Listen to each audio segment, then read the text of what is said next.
Hi, ஒரு passive income எதிர்பார்க்குறீங்களா? But அந்த ஒரு பேசிவ் இன்கமும் பார்த்தீங்கன்னா ரிஸ்க் ஃப்ரீயாக இருக்கணும், ரெண்ட் இருக்கக்கூடாது, அட்வான்ஸ் இருக்கக்கூடாது, லொக்கேஷன் ஃப்ரீயாக இருக்கணும்ன்ற மாதிரி எதிர்பார்க்குறீங்களா? இது எல்லா பேராமீட்டரும் மேட்ச் ஆகக்கூடிய ஒரே ஒரு ப்ராசஸ் என்னன்னு கேட்டிங்கன்னா எஸ்டபிள்யூபி. இது பார்த்தீங்கன்னா ஒரு மியூச்சுவல் ஃபண்ட்ல ஒரு ப்ராசஸ்ங்க இது. ஸோ இதோட ஃபுல் ஃபார்ம் பார்த்தீங்கன்னா சிஸ்டமேட்டிக் வித்ட்ரால் பிளான். ஸோ இது மூலியமா நம்ம எப்படி பார்த்தீங்கன்னா உங்களோட ஃபினான்ஷியல் ஃப்ரீயான ஒரு பேசிவ் இன்கம் ஜென்ரேட் பண்றது ஒரு சின்ன கால்குலேஷன் நம்ம பார்த்துலாம்.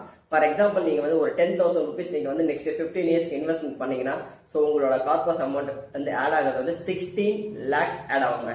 ஸோ அதுல இருந்து நெக்ஸ்ட் நீங்க ஒரு எந்த ஒரு அமௌண்ட்டும் நீங்க பார்த்தீங்கன்னா இன்வெஸ்ட்மெண்ட் பண்ண போறதுல ஸ்டாப் பண்ணிடுறீங்க. ஸோ நெக்ஸ்ட் ஃபார் 30 இயர்ஸ்க்கு நீங்க மாசத்துக்கு ஒரு 50,000 ரூபாய் நீங்க வித்ட்ரா பண்ணா கூட உங்க கையில ஆஃப்டர் 30 இயர்ஸ் இருக்கக்கூடிய கார்பஸ் அமௌண்ட் பார்த்தீங்கன்னா 6 கோடிங்க.